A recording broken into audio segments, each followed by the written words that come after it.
This accessory is called the urethane holder. You use the urethane with the large formers, the large synclastic and the large anticlastic formers, as well as the small synclastic and anticlastic formers. Now, always insert the urethane holder into the ram before mounting any of the formers onto the tool mounting plate. To mount this, all you do is line up the top of the urethane holder with the hole in the center of the ram and press it upward by hand until it doesn't fall out. This will stay in place, but it won't be a tight fit.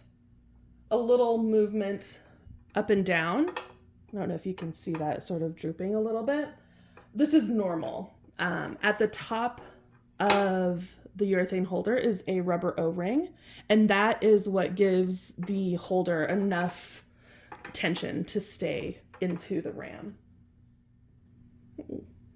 Included with the kit are 2 spacers, and these are used to take up some of the slack based on the tooling that you're using with the holder. So if you're using the small anticlastic or synclastic formers, before you insert the holder, you want to place 2 spacers on the urethane holder and then insert it into the ram. After that, you'll mount the small tooling adapter and the small former of your choice.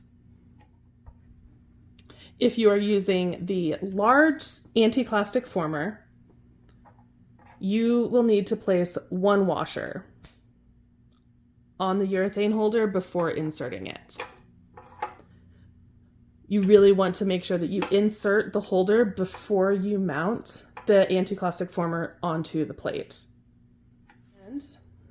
And if you're using the large synclastic former, you don't need any spacers at all. So you just make sure that there are no washers on here, insert the holder into the ram, and then mount the synclastic former to the plate.